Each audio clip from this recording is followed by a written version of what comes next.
It's been an exciting time here recently to be a New Holland construction dealer. We have seen this company making some new investments into their product lines here lately, coming out with a lot of interesting stuff that we're going to have here to show you shortly. But today we're going to spend our time on these miniature wheel loaders. Essex, a helping hand with your land. When we start looking at new equipment, it's super helpful to me to be able to understand model numbers, and it's so helpful when they mean things, and in the case of these loaders, they do. ML, mini loader, right? These are all miniature wheel loaders. They're gonna articulate in the middle. Most of them have Z-bar or telescopic linkage out on the front end for moving that loader boom up and down. When we get into the number here itself, this is gonna be the lift capacity of these machines. They're rated operating capacity in pounds. So in this case, this is a 2,300 pound machine. This range runs from the smallest machine, an ML12, up to an ML50. So you very quickly can deduce these are machines that are gonna range anywhere between 1,200 pounds and 5,000 pounds of ROC, rated operating capacity. These machines are rated much like skid steers and wheel loaders are, and not necessarily in lift capacity in this ROC number, rated operating capacity. In many cases, you're going to be able to get these machines to be able to lift a little bit more weight up off the ground than what they're specified at, but you're not going to travel safely with that back and forth. So these numbers here are the ones that you're going to want to focus on for your application. If we work through the boom here on the machine, this is going to remind you a lot more of construction wheel loader than it does, say, small tractor loader type booms, right? This is a wheel loader style boom that has a Z-bar linkage out here on the front. As this boom goes up and down, that Z-bar is going to automatically level your bucket or pallet forks that are out on the front. If we work our way back through here, you'll notice there's lights out here on the front to illuminate your working area, and a number of hydraulic adapters out here on the front. This has 2 hydraulic functions on it. It also has a DC power port and a case drain line. It's probably one of the more complete setups for hydraulics out here that I've seen. Now, the one thing that you're going to want to keep in mind here when we look at these things, these are skid steer style flat face couplers, but this machine doesn't have quite skid steer amounts of hydraulic flow. This is going to work great for things like 4-in-1 buckets and snow plows, stuff like cylinders and stuff that you want to operate out here.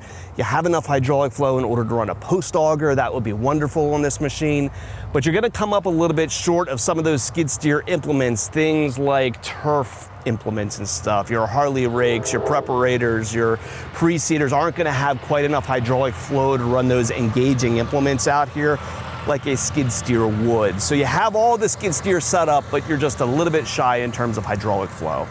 Now, while this is the wheel loader style boom, and we see this being the most popular option, there is a telescopic boom available too. So if your application calls for, say, more reach, if you're reaching out onto a trailer or you're lifting bales up high into a barn, there's a telescopic boom here that's going to give you that flexibility, right? When it's retracted, it's going to give you all of this capacity. As you go out, the capacity drops off, but it's great for some of those loading applications. We use a telescopic boom here ourselves on our own mini wheel loader in order to do our loading and unloading chores. If you're observant, you probably noticed this hydraulic manifold sitting here on top of the cylinder. This is very simply a lockout for the boom. There's a switch back here by the operator's panel that if you have your boom raised up in the air and you need to lock it into its position, it can do that electronically. So you simply hit a switch and this solenoid is going to shut off the hydraulics going to the cylinder so that it can't move. There is also a mechanical way to do that too. If you have the boom raised up, you can drop boom stops in there as well to give you that mechanical lock. But this electric one is really easy to use from the operator's seat. You'll notice here on the front of my ML23, there's a skid steer coupler here and some cool things about it, but not every machine in this range has a skid steer coupler. When you get down into the smallest ML12 model, that's going to use the CCI coupler that's used on a standalone compact loader, but the larger ones here are all going to be skid steer. Now, you notice here in the back of the coupler, there's 2 different holes here. I love to see when manufacturers give us options of where to pin things onto a boom to change geometries. And this position that it's in here, you're going to have a greater rollback angle, but if you wanted more breakout force, say you're using this thing a lot for moving mulch or doing dirt work with it, you want that greater breakout, you simply move the coupler here and pin it back into a different position, and it's going to change the geometry a little bit in order to give you a little bit more power. So I love to be able to see flexibility like that on equipment to be able to tailor it specifically to your needs. We look around the back of the machine over here, there's a lot of things that make it obvious that these things are really intended for working in some kind of yard, right? Everything that you could want back here to be able to pin things onto the back of the machine all exists. So these come through with a ball on the back. And then if you have any, say, trailers or anything you want to attach, there's a big drop pin here right at the back to be able to do that.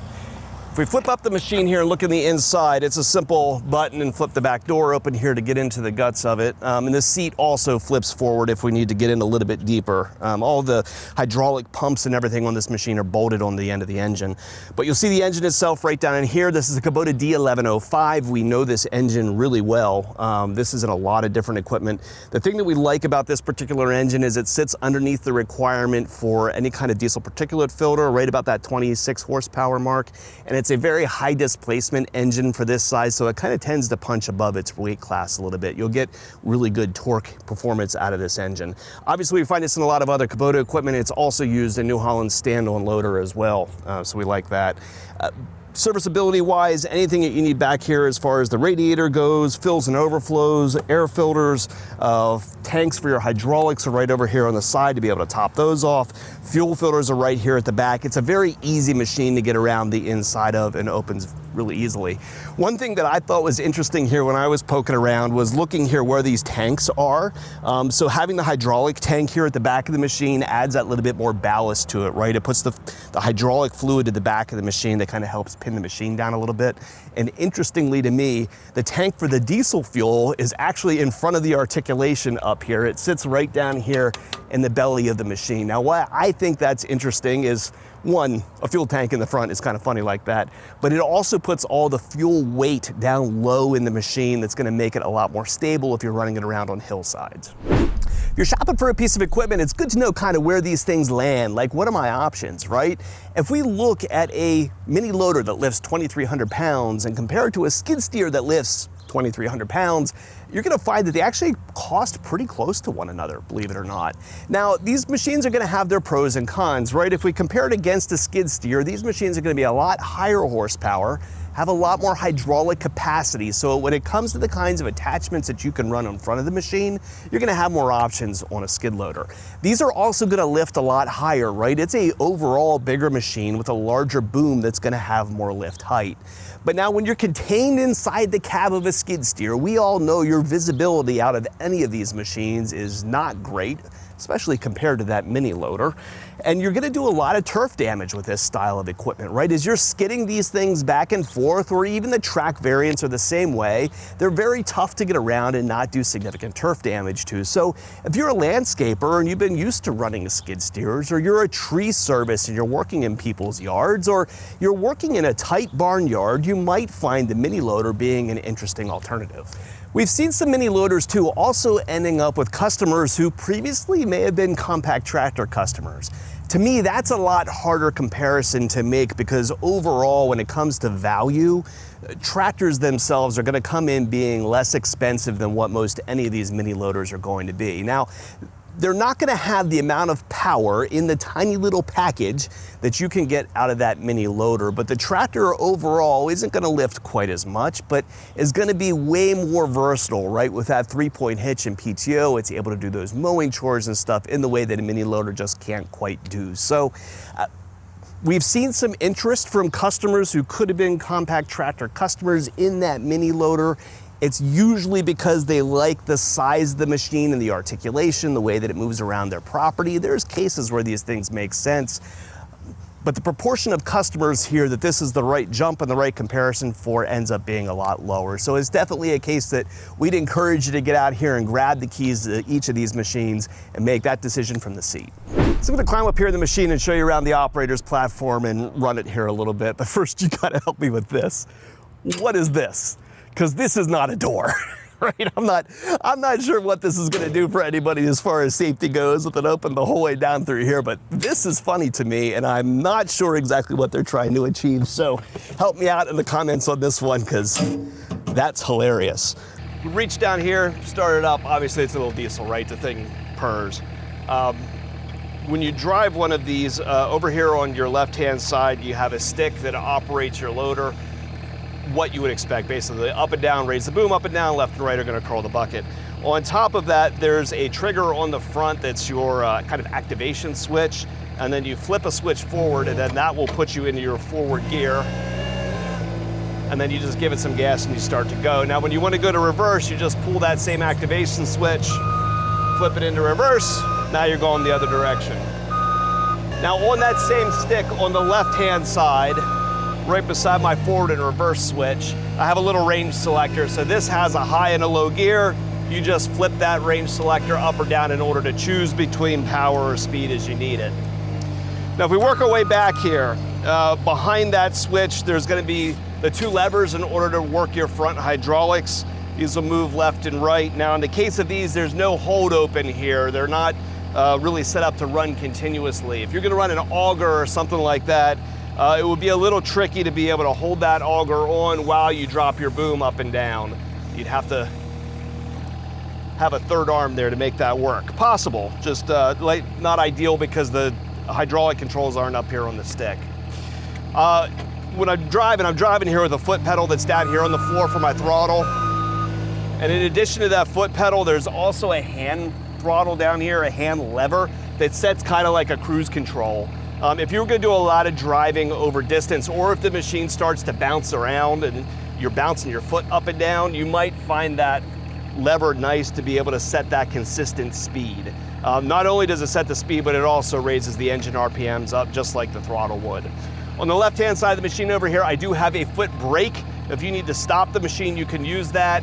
And just like you do with wheel loaders, I've found it is not quite an inching pedal in the same way that like a large wheel loader disconnects the transmission for inching. But you could use a little bit of brake there in order to kind of have some control while you move forward slowly.